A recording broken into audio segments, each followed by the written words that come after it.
Bueno, pues hemos hablado, Rafael, de muchas cosas, hemos hablado del tema de resiliencia, lo que es tolerancia a la frustración, la importancia de la educación emocional, el tema de la violencia. Hemos tratado varios temas y nos faltaba hablar de lo que es el acoso escolar, lo que es el bullying, qué tiene que decirnos la educación emocional o aportarnos sobre estos temas.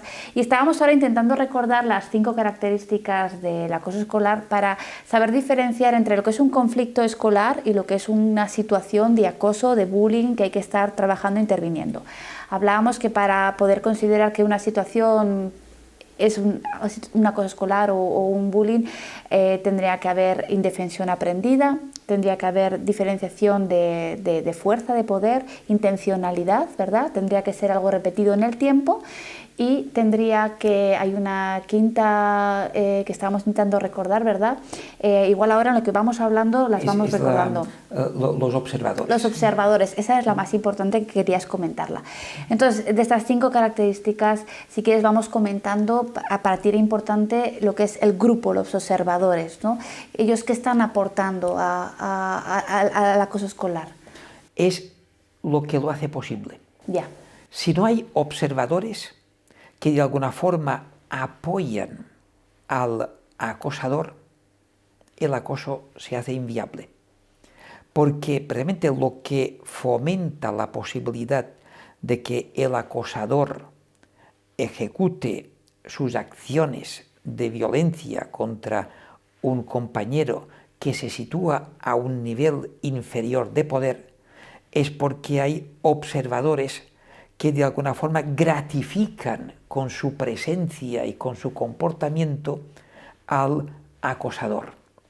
Yo creo que ahí hay mucho trabajo por hacer, y en nuestro libro, que lleva por título Prevención del acoso escolar con educación emocional, se centra casi como núcleo principal trabajar con los observadores. Porque cuando los observadores toman conciencia de que su comportamiento es lo que hace posible el acoso escolar, y ayudar que de esta toma de conciencia se deriven comportamientos responsables que ayudan muchísimo a la maduración, porque la maduración personal es un largo proceso que en la adolescencia se pueden dar pasos importantes o no darse en función de cómo sea la educación. Entonces, una educación que estimule el desarrollo de la toma de conciencia de la propia libertad, de la maduración progresiva, de la autonomía, de la autoestima, de la autoconfianza, del desarrollo integral de la persona, que esto tiene, por una parte, libertad y responsabilidad. Es saber que somos responsables de lo que hacemos y que de lo que hacemos puede tener repercusiones.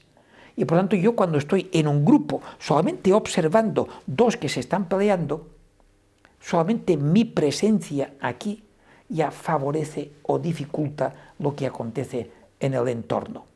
Y trabajar todo esto con dinámicas apropiadas y con un profesorado sensibilizado puede jugar un papel muy importante en la prevención del acoso escolar. Conocemos 3 roles principales, que es el rol de agresor, el rol de víctima y el rol de observador. Pero luego está el cuarto, que es la víctima que se convierte en agresor. Entonces ahí ya hay una necesidad de volcar todo el dolor y el sufrimiento en alguien que considera inferior a él.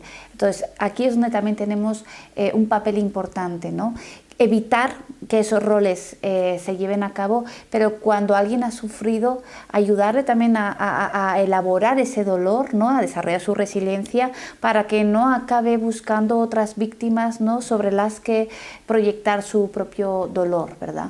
Es que el factor víctima, es decir, la persona que ha sido víctima de violencia, es la que tiene mayores probabilidades de convertirse en agresor. Y esto pasa, por ejemplo, desde un niño que es víctima de violencia de sus padres, cuando sea adulto tiene más probabilidades de convertirse en agresor de su pareja o en agresor de sus propios hijos. De ahí que conviene, desde la educación, dedicar muchos esfuerzos a romper esta inercia, esta espiral de violencia, en cierta forma, desde la conciencia y desde la búsqueda del bienestar.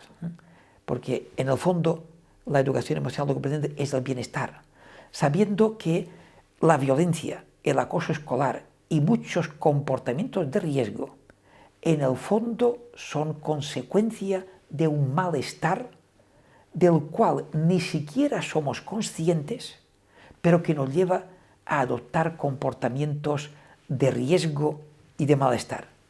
Ahí también las personas adultas, los padres, las madres, el profesorado juegan un papel importante, porque cuando yo estoy en el aula y no me encuentro bien, no tengo bienestar porque tengo el síndrome de burnout o un estrés excesivo, ¿no? Cualquier conflicto no lo voy a saber manejar porque me supera.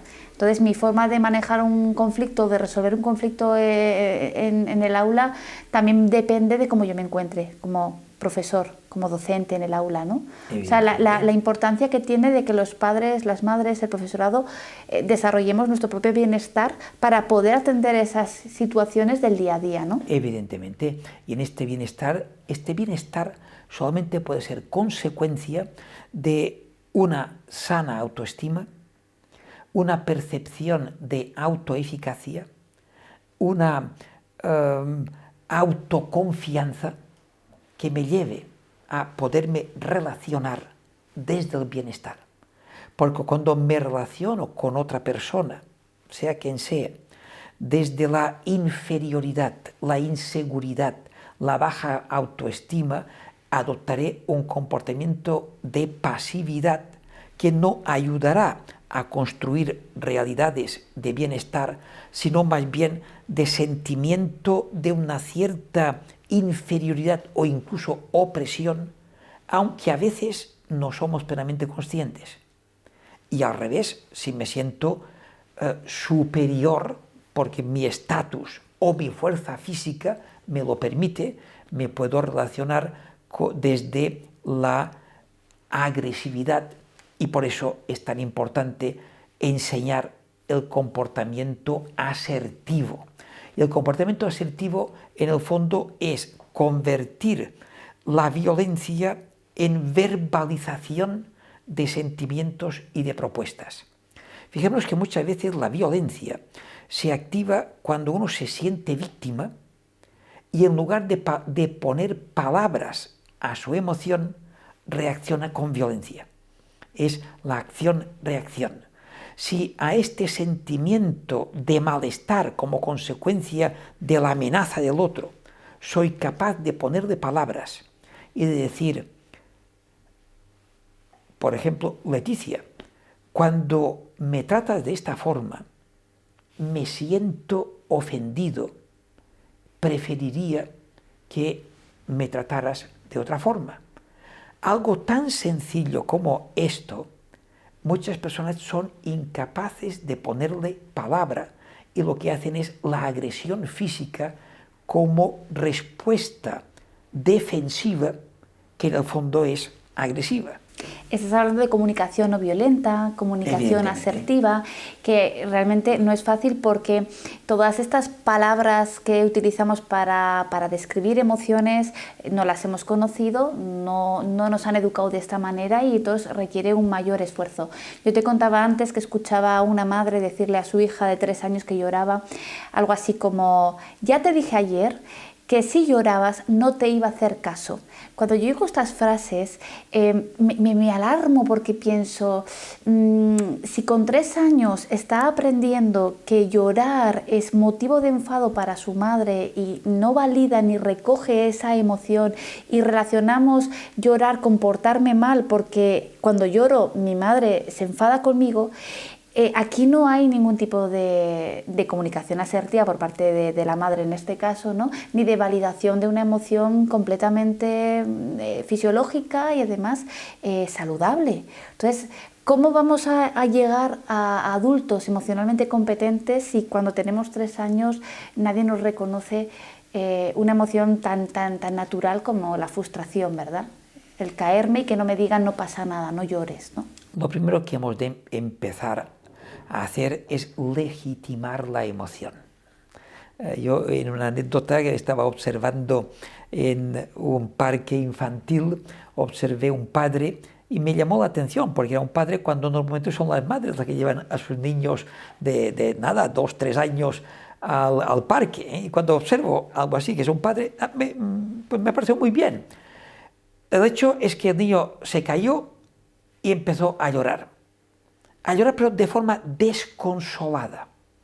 El padre intenta consolarlo y dice, esto no ha pasado nada, no tiene importancia. Y estas frases típicas, no tiene importancia, no ha pasado nada, cállate. Y el niño, cuanto más le decía al padre que se callara y que no tenía importancia, él más lloraba. Claro, yo pensaba, si se metiera en su mentalidad, para ti no es importante, pero para mí sí que lo es. Claro que sí. Y entonces cada vez más lloraba. Y esto en medio de un parque infantil público, el padre se sentía incómodo, sentía la vergüenza por parte del hijo que está montando un auténtico escándalo. Cuando probablemente, si simplemente hubiera dicho, entiendo que te has asustado, comprendo que puedas llorar, si quieres llora todo lo que quieras y tienes que saber que yo estoy aquí a tu lado para ayudarte. Es abrir otras puertas de comunicación. Pero en esto tenemos una educación que hay que reconocer que es así, y como el tema es complejo y hay que reconocer que los niños nos ponen nerviosos y respondemos según nuestros nervios, no según una formación en educación emocional que nos hayan enseñado. Rafael, vamos a terminar esta entrevista diciendo, estamos aquí como profesionales, como personas amantes de la educación emocional, para cualquier persona que requiera de nuestra experiencia, aprendizaje, para compartir y difundir con el mundo entero la importancia de los buenos tratos a la infancia y la educación emocional. Así es. Con eso terminamos la entrevista. Gracias, Muchas Rafael. gracias.